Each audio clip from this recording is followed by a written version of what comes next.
नमस्कार बंधुरा सतीशनाथ फैमिली किचेने आपनादेर सबाइके स्वागतम साथे अनेक भालोबासा और शुभेच्छा। आमार आजकेर रेसिपिटी यदि आपनादेर भालो लेगे थाके ताहले अवश्यई एकटा लाइक करे देबेन, कमेंट करे जानाबेन और यदि चैनेले नतून बंधु हये थाकेन ताहले प्लिज प्लिज चैनेलटी सबस्क्राइब करे पाशे थेके जाबेन। आमरा सबाई जानी फलई माछ एकटी भीषण उपकारी माछ। এই মাছের পাতলা ঝোল একদম হালকা পাতলা ঝোল শরীরের পক্ষে ভীষণ উপকারী। তাহলে চলুন বন্ধুরা আর বেশি দেরি না করে বানিয়ে ফেলি আজকের ফলই মাছের রেসিপি।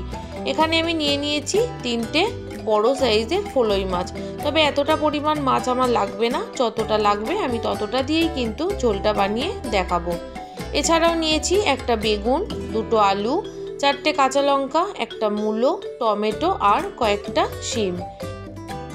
এখানে আমি মাছের মাথাগুলো নিইনি, শুধু মাছের লেজা আর মাছের চাকার অংশগুলো নিয়েছি।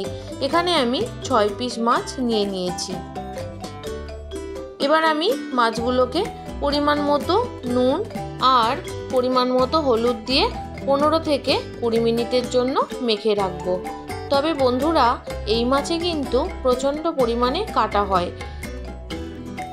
তবে এই মাছে যেদিন রান্না করা হবে তার আগের দিন যদি নুন হলুদ মেখে রেখে দেওয়া যায় তাহলে খুব সহজেই কিন্তু কাঁটাটা বাছা যায়।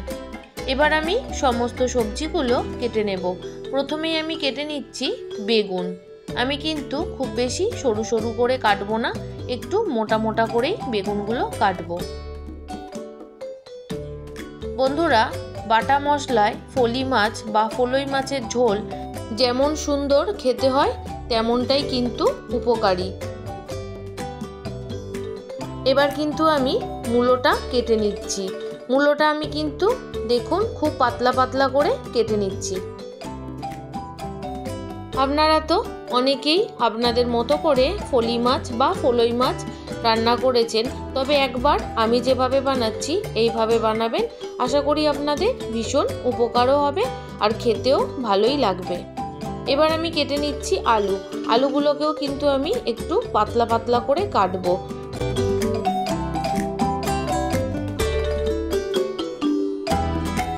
আলুগুলো কাটা হয়ে গেছে, এবার আমি কেটে নিচ্ছি শিম। বন্ধুরা আপনারা কিন্তু সবজির পরিমাণটা কম বেশি করে নিতে পারেন।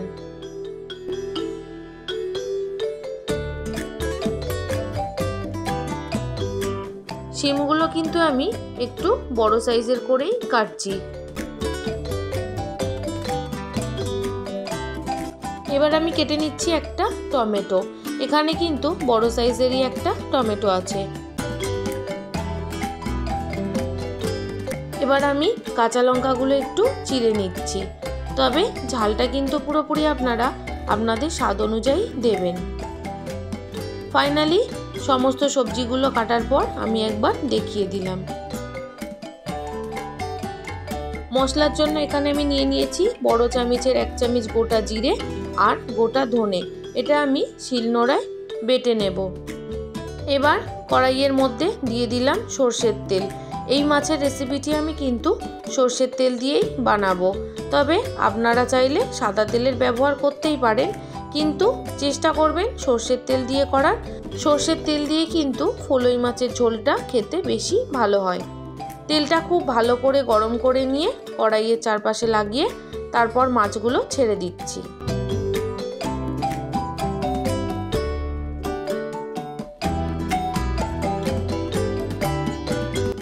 মাছগুলো আমি কিন্তু খুব বেশি কড়া করে বা লাল করে ভাজবো না। এক সাইড মাছের ভাজা হয়ে গেছে, এবার আমি উল্টে আরেক সাইড ভেজে নেব।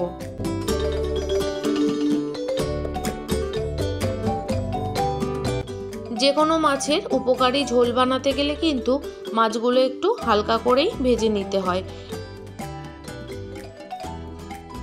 খুব বেশি লাল করে বা কড়া করে ভাজলে কিন্তু সেই মাছের ঝোলের উপকারটাই নষ্ট হয়ে যায়। দেখুন বন্ধুরা মাছগুলো আমার কিন্তু প্রায় ভাজা হয়ে এসেছে।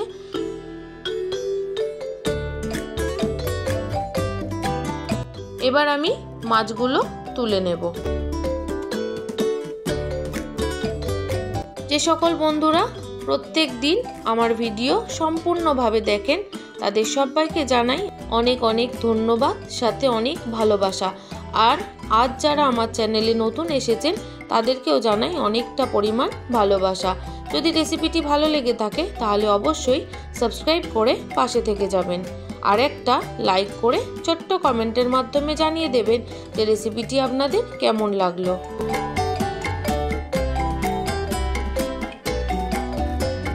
যে মাছগুলো বাকি রয়েছে সেগুলোও কিন্তু ভালো করে ভেজে নিয়ে ফেরত আসছি। সমস্ত মাছগুলো ভেজে তুলে নেওয়া হয়ে গেছে। এবার আমি ফোড়নে দিয়ে দিলাম কালো জিরে, তারপর আমি দিয়ে দেব কেটে রাখা আলু আর মূলো।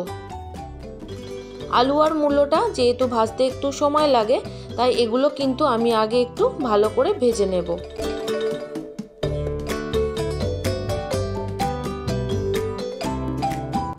আলু আর মূলোটা আমি কিন্তু একদম লাল লাল করে ভেজে নেব।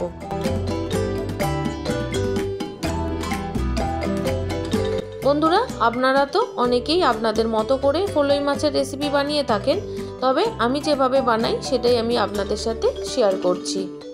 দেখুন, কথা বলতে বলতে আলু আর মূলোটা কিন্তু লাল লাল করে ভেজে নেওয়া হয়ে গেছে। এবার আমি দিয়ে দেব এর মধ্যে কেটে রাখা বেগুন আর শিম। তারপরে শিম আর বেগুনটা দিয়েও খুব ভালো করে ভেজে নেব।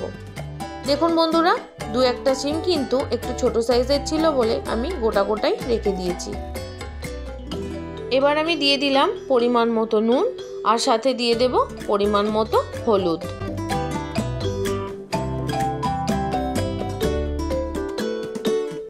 এবার সমস্ত সবজিগুলোকে খুব ভালো করে ভেজে নেব। দেখুন বন্ধুরা, সবজিগুলো ভালো মতো ভাজা হয়ে গেছে, কালারটাও কিন্তু অনেকটা চেঞ্জ হয়ে গেছে। এবার আমি দিয়ে দেব বেটে রাখা মশলা।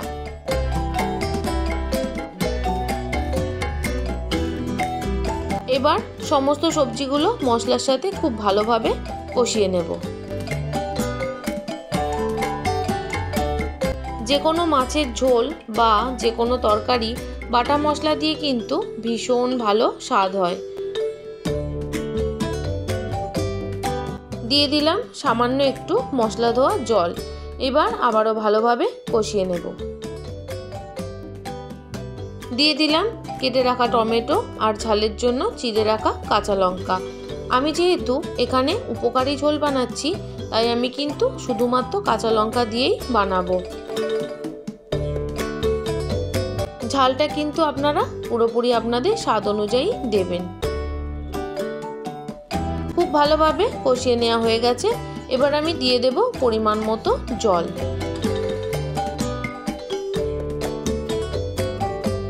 এবার খুব ভালোভাবে মিশিয়ে দিচ্ছি। আপনারা যে যেরকম পরিমাণ ঝোল রাখতে পছন্দ করবেন সেই অনুযায়ী কিন্তু জলটা দিয়ে দেবেন। আমি যেহেতু ফলই মাছের পাতলা ঝোল বানাবো তাই আমি জলটা একটু বেশি পরিমাণেই দিয়েছি। 4 মিনিটের জন্য আস্তে আজে ঢেকে রেখেছিলাম। এবার ঢাকনা খুলে গ্যাসের ফ্লেমটা বাড়িয়ে দেব, আর একটু দেখাবো যে সবজিগুলো সেদ্ধ হয়ে গেছে কিনা। বেগুনগুলো পুরোপুরি সেদ্ধ হয়ে গেছে, মূলোটা কিন্তু সেদ্ধ হতে একটু বাকি আছে, তাই আমি মাছ দেওয়ার পর আবারও একটু সেদ্ধ করলে মূলোগুলো পুরোপুরি সেদ্ধ হয়ে যাবে।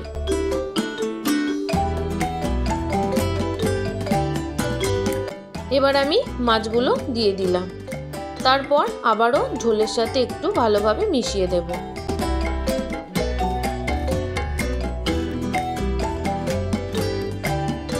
সত্যি বলছি বন্ধুরা, এইভাবে যদি ফলই মাছের ঝোল বানান আশা করি আপনাদের ভীষণ ভালো লাগবে। মাছগুলো ভালোভাবে ঝোলের সাথে মেশানো হয়ে গেছে। এবার আমি 3 মিনিটের জন্য ঢাকা দিয়ে ভালোভাবে সেদ্ধ করে নেব। 3 মিনিট পর ঢাকনা খুলে আমি হালকা হালকাভাবে একটু নাড়াচাড়া করে দিচ্ছি। সাথে আমি দেখাবো মূলোটা সেদ্ধ হয়েছে কিনা। দেখুন বন্ধুরা, মূলোটা কিন্তু ভালোভাবে সেদ্ধ হয়ে গেছে। হালকা করে খুন্তি দিয়ে চাপ দিতেই কিন্তু মূলোটা কেটে গেছে। সব শেষে আমি এখানে দিয়ে দেব বেশ কিছুটা পরিমাণ ধনেপাতা। অবশ্যই কিন্তু ধনেপাতাটা আপনারাও দেওয়ার চেষ্টা করবেন, কোনোভাবেই ধনেপাতাটা স্কিপ করবেন না। এই ঝোলে কিন্তু ধনেপাতাটা খুব মাস্ট।